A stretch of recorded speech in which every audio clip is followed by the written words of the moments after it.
My guest tonight is a Pulitzer Prize-winning presidential historian whose latest book is called The Soul of America, The Battle for Our Better Angels. Please welcome Jon Meacham.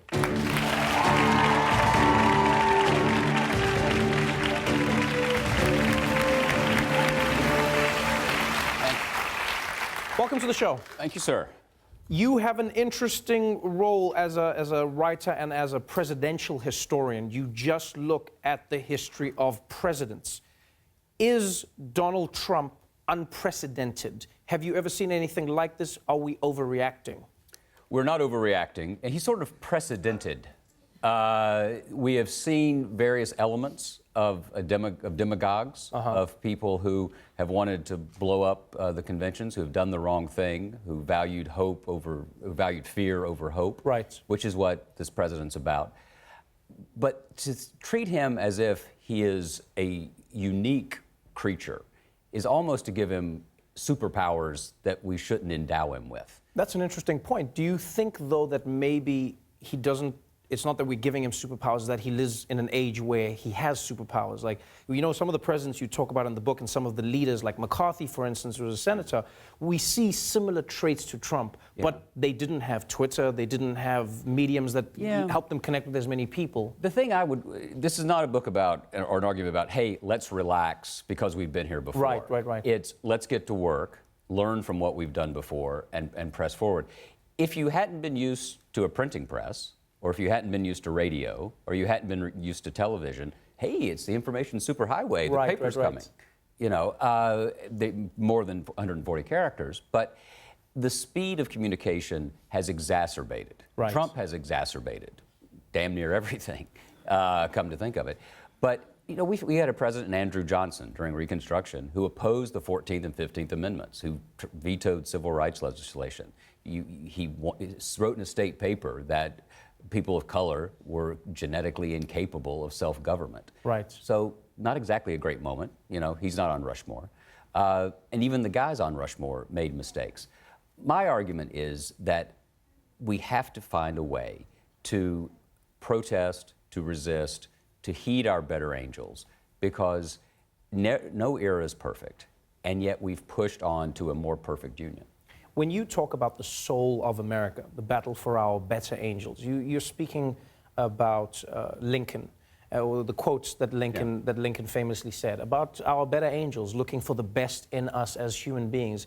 Do you think that that's America's journey, is constantly trying to be better than it actually is? In the soul of America, in Hebrew and in Greek, the word soul means breath or life. So it's a philosophical idea, it's a religious idea. There's room for Dr. King, and there's room for the Klan. And every era is a battle between our best impulses and our worst impulses. Right. And even at our best, we've barely gotten to 51% on the good side. But we have gotten there.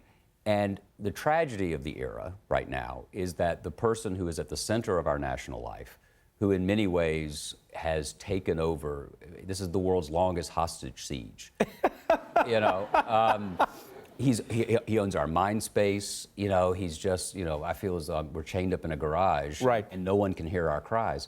But I think they ultimately, I like how you say this in like this, the most chilled voice ever. I feel like we're chained up in a garage and no one can hear our cries. It's, we go to WASP school for that. It's great. It's great. There's a little room at Brooks Brothers where we practice. That's hilarious. So there's a picture of George Bush. Really great. And he is at the center of the culture. Right. In a destructive way, really. When you look at America's history, though, and you say it's to learn from previous presidents, it's to learn how America overcame those moments of populism and demagoguery. Do you sometimes think that maybe it would be best served to not look at American history for Trump, to maybe look at countries where they've had dictators that started out as a democratic leader and then molded the country into something else? There's unquestionably global elements here. And unquestionably, he would, I think, welcome dictatorial powers. The thing about the American experiment, though, is the Constitution was designed for just this kind of moment. Right. That's why we should take some heart in it. It would have stunned the founders that it took till 2016 to get someone like this. The checks and balances were there. Right. The document itself, Hamilton was very good on this when he wasn't rapping. You know, he had a day job. I don't know. You have to tell the kids that. You know, he wasn't just a rapper. The idea was that appetite would counteract appetite, ambition would counteract ambition. Right. And we have these checks and balances. Right now, the presidency is not a force for good. Congress far too often takes a dive on this. But the press is doing a good job. The people are doing a great job. Whether it's the activism on Florida, whether it's the activism among women, the shootings, the gun control, on the whole host of issues. Right. And progress in America and in the world has come when the voices of protest that are far from power have intersected with a presidential moment and where the powerful have heeded those voices. And you've got to have the voices rising in a chorus to torture this metaphor. This is a Guantanamo metaphor right now. Right. For the voices to rise, and ultimately it carries the day. Women have not voted yet for 100 years. Marriage equality is not 3 years old. In my native region in the South, people of color 50 years ago could not vote. And yet we've created a country that, even for all of Donald Trump, what is our immigration issue? People want to come here. Right. And that's a good sign, because it shows that America is still a place that people want to come to, but at the same time, Donald Trump is slowly turning it into the place that people don't want to come to anymore. Well, he's doing what he can, but he's you know, there's no doubt about that. But remember, Trump thinks of us not as a country, but as an audience. And I think one of the things we have to do is remind ourselves that, in fact, we were a country before we were taken hostage in November of 2016.